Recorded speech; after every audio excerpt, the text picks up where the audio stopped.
Programme के इस हिस्से में मुझे फैसल चौधरी साहब ज्वाइन कर चुके हैं। सीनियर वकील हैं, पाकिस्तान तहरीके इंसाफ से ताल्लुक़ रहा है, अब भी पाकिस्तान तहरीके इंसाफ का हिस्सा हैं। ये बात करने के लिए फैसल साहब मेरे साथ मौजूद हैं। बहुत शुक्रिया फैसल साहब। अस्सलाम वालेकुम। सबसे पहले तो सर ये फरमाइएगा कि आप पीटीआई की कानूनी टीम का हिस्सा इस वक्त हैं या नहीं है, क्योंकि कल खबर चली कि आपको कानूनी टीम से निकाल दिया गया है। अब खबर आई है कि आपने खान को जेल में सहूलत फराहम करने के लिए हाई कोर्ट में दरखास्त दायर कर दी है। तो फैसल साहब जरा इसको क्लियर कर दीजिएगा। जी देखिए, मुझे जो पटिशन फाइल करने का पहले तो डायरेक्शन दी थी खान साहब ने जब मेरी उनसे मीटिंग हुई थी, ठीक है, और उसके बाद गौहर खान साहब ने जो है आज मुझे कहा कि आप फाइल करें। मुझे अभी पता चला है कि उन्होंने कोई ट्वीट की है इस बारे में और शायद वो कुछ किसी दबाव में आए हैं, तो मैं तो दबाव में नहीं आता। और ख़ान साहब के लिए, क्योंकि ख़ान साहब की हदायत आई थी कि मैंने जब उस दिन निकल रहा था तो मैंने कहा कि ये जो आपने सोबतें बर्दाश्त की हैं या जो आपके ऊपर है, ये लीगल टीम का मसला ये है कि लीगल टीम खुद कुछ करती नहीं है और किसी को कुछ करने नहीं देती। अगर वो करना चाहते हैं तो they should have filed it right now. मैंने पिटीशन फाइल की on the instructions of Khan साहब। खान साहब will say I will do what ever he says, because मेरी तो कमांड वो हैं। अगर वो गौहर जो हैं उनके साथ बात करके बताएंगे तो it will be done accordingly, जैसे कोई इंस्ट्रक्शंस होती हैं। कोई इम्पोज थोड़ी करेगा अपनी सर्विस। अगर पटिशन फाइल हुई है तो पटिशन जो है ये तो गौहर साहब को शेयर हुई है 3 बजे के करीब, ठीक है, जो पिटीशन फाइल हुई है। तो व्हाई इज ट्वीटिंग नाउ? आप लीगल टीम का हिस्सा है अभी पीटीआई की? पीटीआई की लीगल टीम नहीं, मैं तो इमरान खान का वकील हूं। उनकी जो हदायत पे जो पिटीशन है वो मैं फाइल करता हूँ। पीटीआई की लीगल टीम है कौन सी है, कौन सी टीम का हिस्सा? पीटीआई का जो एक लीगल टीम का ग्रुप है जो खान साहब के या बाकी सारे पीटीआई के केसेस को देख रही होती है, आप उस टीम का हिस्सा नहीं हैं? देखिए, मैं उस खान साहब का वकील हूँ। मैंने आपसे अर्ज़ किया कि उनकी हदायत के ऊपर पटिशन जो हैं वो फाइल होती हैं। पहले वो जो हैं जब हम मिलते थे करते थे, उस दिन मैंने मुलाकात की तो उन्होंने कहा कि बिल्कुल ये जो हैं। उसके बाद तो मुझे किसी ने नहीं कहा, बल्कि गौर साहब ने आज मुझे कहा कि वो पिटीशन फाइल क्यों नहीं हुई। मैंने कहा जी मैंने तैयार है, फाइल कर देते हैं। Then I filed it and share it with him. सही। अच्छा फैसल साहब, कल आपसे मुताल्लिक एक सवाल हुआ सलमान अकरम राजा साहब से। वो यकीनन आपने सुना होगा। मैं चाह रही हूं उसको आप अपना कोई सवाल है तो आप करना चाहें तो कर लें। फिर नहीं, आप अपना कोई सवाल है तो करें। I will not respect this question. वो तो मेरे लिए भी उनका स्टेटस वही है जो अगर वो कहेंगे तो I don't care. I don't really reckon him as something to जिसके बारे में बात भी करूं, मेरा वक्त ज़ाया होता है। सही सही। सर, सलमान अकरम साहब के स्टेटमेंट पर आप जवाब नहीं देना चाह रहे फैसल साहब? मैं इसको वर्थ समझता ही नहीं हूँ कि इसका जवाब दूं। सही। सर, ये सब कुछ बानी से मुलाकात हुई आपकी, उसके बाद हुआ? आपने बानी से ऐसा क्या कहा था? बानी कौन थी कि इमरान खान साहब की बात करें? बानी कौन? Thank you. इमरान खान साहब की बात कर रही हूँ सर। नेम, उनकी पहचान है बानी। बानी जो है it's a ridiculous word, I must say. I agitate. आप उनका नाम लें। चलें।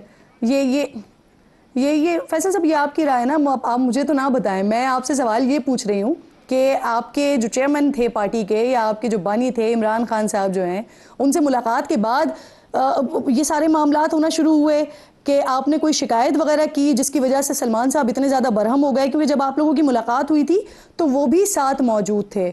ऐसा ही कुछ हुआ है फैसल साहब? सच बोलने की सजा मिलती है। मैंने जो बाहर देखा मैंने अंदर बताया, जो अंदर देखा वो बाहर बताया।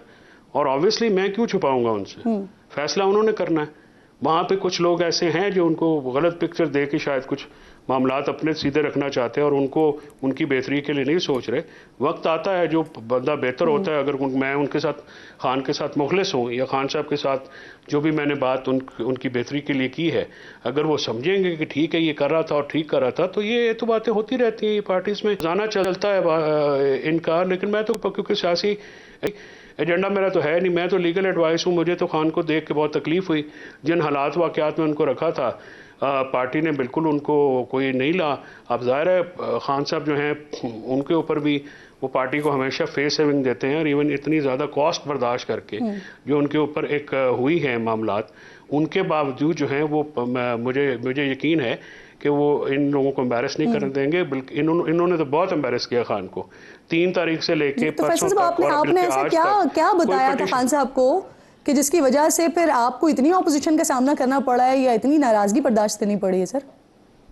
भाई मैंने वो बताया, बाकी मैंने टीम के वर्कर्स लोग की नहीं बात बता रहे की, थे। मैंने कहा ये वहाँ पे डी चौक में नहीं थे, बाकी नहीं बता रहे होंगे ना। बाकी तो माशाल्लाह हालात ये हैं कि 19 तारीख को डेलीगेशन गई है और खान साहब के यही हालात थे। 19 तारीख के बाद और 3 से लेकर 19 तक कोई पिटीशन फाइल नहीं हुई, तो किसकी जिम्मेदारी थी ये पिटीशन फाइल करना? खान साहब को वहाँ पे, और बीबी भी आइसोलेटेड थी, क्यों नहीं फाइल की गई हैं? ठीक है, ये मामलात मैं इसलिए मीडिया पे मुझे बात करनी पड़ी है कि कोई तो बात तो कोई है नहीं, कोई मेरे से तो किसी ने बात नहीं की। देखें, अगर आप एक जिम्मेदारी लेते हैं, और अगर इमरान खान के बारे में अगर आप, अब मैंने पिटीशन फाइल किया तो आप देखिएगा परसों पिटीशनें फाइल होंगी, ठीक है। पहले मैंने जो कंटेम्प्ट फाइल की, फिर जब उसके बाद वो आना शुरू हुआ, पहले क्यों नहीं करते? Why they wait for the others? मैं तो कहता हूँ मुझे कोई, अगर इमरान खान के लिए कोई काम करता है। आपने भी तो पहले नहीं किया ना सर, आपने भी तो बैरिस्टर गौहर के कहने पर किया ना। नहीं, आज की बात नहीं कर रहा हूँ, जो मैंने अभी परसों चौथ मुलाकात हुई मेरी पिटीशन पे हुई है ना, जो कंटेम्प्ट वाली हुई है, जिसके ऊपर मीटिंग हुई है, वो भी मैंने फाइल की थी, उस पर मुझे कोई इंस्ट्रक्शंस नहीं आई थी। देखे ना, अब बात यह है कि मैंने तो खान से मिलना है, तो खान साहब को इंस्ट्रक्शंस देंगे तो मैं बात करूंगा, ठीक है। खान साहब ने मुझे कहा कि हाँ, मैंने उनको ये बताया कि ये सारी इसमें हम पिटीशन फाइल करेंगे, उन्होंने कहा हाँ जाके करें, और ये जो सारी बातें मैंने की हैं मुझे बार बताना।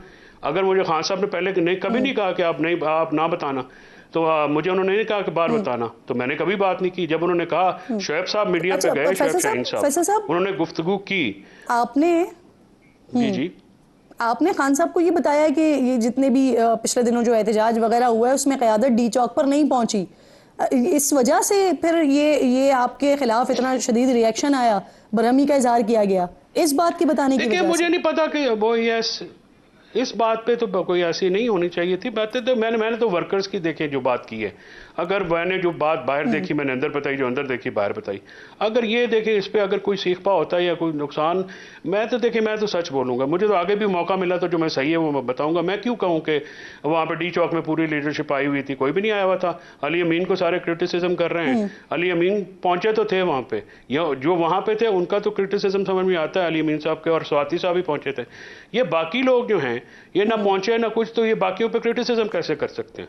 तो बात यह है कि खान साहब, ये मसला तो खान साहब का ना, खान साहब देख के पार्टी, हमारे तो इशू, मेरा तो बड़ा लेकिन फैसल साहब उस सारे सिनेरियो में जब पीटीआई के लोगों से बात होती रही तो उन्होंने कहा कि ये हमारी प्लानिंग का हिस्सा था, क्योंकि अगर जो पीटीआई के रहनुमा थे, एमएनए से, लीडर्स से, अगर वो पहुंचते, सेनेटर्स थे, अगर वो पहुंचते तो उनको उठा लिया जाता। ये ऐसा पीटीआई सोच रही थी, इस वजह से लोग वहां पर नहीं आ रहे थे। तो ये क्या खान साहब से डिसाइड होकर प्लानिंग नहीं हो रही थी क्या? नहीं, खान साहब अगर जेल में हैं तो बाकी उनसे बड़ा लीडर तो कोई भी नहीं है। खान साहब अगर जेल में हैं तो बाकी अगर जेल में जाने से डरते हैं तो एहतजाजी सियासत तो नहीं हो सकती। मेरी जो मैंने तारीख पढ़ी है, देखें, वो तो लीड फ्रॉम द फ्रंट करना पड़ता है ना, आपको ब्लंट तो लेना पड़ेगा। शेलिंग वर्कर्स क्यों खाएं आप? ये साहबजादा अहमद रजा ने एक अच्छी बात की थी, उसने कहा लीडरों की बारी है, तो लीडरों की बारी का जो है वो मसला इसका नहीं है। ये लीडर्स और वर्ग, ये तो उनकी पार्टी का सियासी मसला है ना। मैं तो वो जो देखा है मैंने बताया है, और मैं सच बोलने का आदमी हूँ, और मैं देखिए, मैं आइंदा भी करूँगा। अगर मैं इमरान खान साहब के लिए कोई काम नहीं कर सकता, अगर मैं उनके लिए कोई सहूलत पैदा नहीं कर सकता, या मैं बीइंग उनका लीगल एडवाइस उनके लिए कोई मामला दुरुस्त नहीं कर सकता, तो फिर मुझे उनका वकील होना ही नहीं चाहिए। अच्छा, भाई अगर मैं उनके लिए कोई फायदा ही नहीं कर रहा हूँ तो मैं वहाँ पे क्या कर रहा हूँ? नहीं तो फैसल साहब, सवाल बेसिकली यही है कि खान साहब के किसी भी तरीके से लीगली मदद करने पर आपको पार्टी से ये रिएक्शन क्यों मिलेगा? आप अक्लमंद हैं, आप इशारे समझती हैं, पता नहीं क्यों हो रहे हैं, क्यों जेलस हो रहे हैं या क्यों परेशान क्यों हो रहे हैं। मैं तो कह रहा हूं कि आप करें। ये जो पिटीशन मैंने फाइल की है, परसों आप जाके आर्ग्यू कर लें। अगर आपको वहाँ पे मेरा होना जो है वो, अगर आपको प्रॉब्लमैटिक लगता है या आप समझते हैं कि यार इसको नहीं होना चाहिए, अगर आपको मेरी शक्ल पसंद नहीं है, तो मैं पीछे बैठ जाऊँगा। आप करें सही, आप खान साहब के लिए पटिशन करते, मुझे खुशी होती। आप परसों करेंगे तब भी मुझे खुशी होगी। कुछ करें सही, खान साहब की सहूलतों की कमी लाने के लिए कुछ करें सही। जो करता है उसके ऊपर आप पिल पड़ते हैं, खुद कुछ करते नहीं हैं। लेकिन अगर आप करेंगे मुझे खुशी होगी। अगर मैं बाहर भी बैठा हूँगा, मैं अपने घर में भी बैठा हूँगा, मैं खान का दुआगो रहूंगा। मैं उनके लिए हमेशा जो है मेरे दिल में रिस्पेक्ट। सर उस वक्त जब ये मुलाकात हुई तो खबरें आई कि खान साहब ने फिर नाराजगी का इजहार भी किया, बरहमी का इजहार भी किया, लेकिन पीटीआई के लोगों ने इस बात की तरदीद भी की क्योंकि तो आप वहां पर सामने मौजूद थे, फिर आपने सारी चीजें खान साहब को बताई भी, तो क्या वाकई फिर खान साहब नाराज भी हुए थे इनके ऊपर? नहीं, इस पे नहीं। वो पहली मीटिंग 19 वाले की आप बात करें, इस पे तो बिल्कुल नहीं है मैं। लेकिन आपको जो मैं खान साहब को जानता हूँ, खान साहब जो है नाराज़गी का इजहार इस तरह से नहीं करते। पार्टी को कभी वो लोगों को एम्बैरेस नहीं करते, वो इंसल्ट नहीं करते किसी की भी, और ना वो इंसल्ट लेते हैं ना किसी को इंसल्ट करते हैं। वो बहुत ही एक डिसेंट आदमी है। जो उस दिन हालांकि 21 दिन की वो सॉलिटरी कन्फाइनमेंट से आए थे, 21 दिन, और जो उनके साथ पार्टी में वापसी की कोशिश कर रहे थे? बड़े कंपोज थे। किसी की? कौन सी पार्टी? किसी पार्टी में वापसी? मैं तो देखिए, मैं पार्टी का सियासी ऑफिस, मैं सियासी ऑफिस होल्डर पार्टी का ना रहा हूं ना हूं। किसी और के लिए मेरा सियासी से कोई ताल्लुक नहीं है। आप अपने किसी करीबी की कोशिश कर रहे थे सर पार्टी में वापस लाने के लिए? हाँ, आप फवाद साहब का कह रही हैं ना, सीधा सा नाम, आप नाम क्यों नहीं लेते जी। मतलब ये है, मैं चाहती हूँ आप लें। किसी को पार्टी में लाना या पार्टी को ना लाना, ये खान साहब का अपना डिसीजन है। मैंने तो इनके सामने भी मैंने कहा जी, मैं तो फवाद साहब को कभी इसलिए नहीं डिस्कस भी नहीं कभी किया खान साहब के साथ। देखिए, मेरा मैंडेट ही नहीं है। खान साहब ने मुझे बुलाया और उन्होंने कहा ये लीगल मामला तुम करो। अब फवाद को लाना है नहीं लाना है, या किसी और को लाना है नहीं लाना है, ये मेरा तो काम नहीं है। तो पॉलिटिकल पार्टी करेगी ना, वो पॉलिटिकल हेड्स हैं, वो करेंगे। अगर उनको ये है कि किसी ने आना है या किसी ने लाना है, मुझे तो जो ड्यूटी दी गई मैंने की। हाँ, मुझे ये लगता है कि वो कुछ कर नहीं सकते और उनको ओवरशैडो अगर कोई हो सकता था तो। लेकिन मेरा ये देखिए, मेरा ये कोई प्रॉब्लम नहीं है। I have served him. मैंने उनके लिए जो कर सकता हूँ मैं आइंदा भी करूंगा। जो कर सकता था वो भी किया है। बिल्कुल ठीक। सलमान सफदर ने उनके लिए बहुत किया है। I appreciate. ठीक, बहुत शुक्रिया।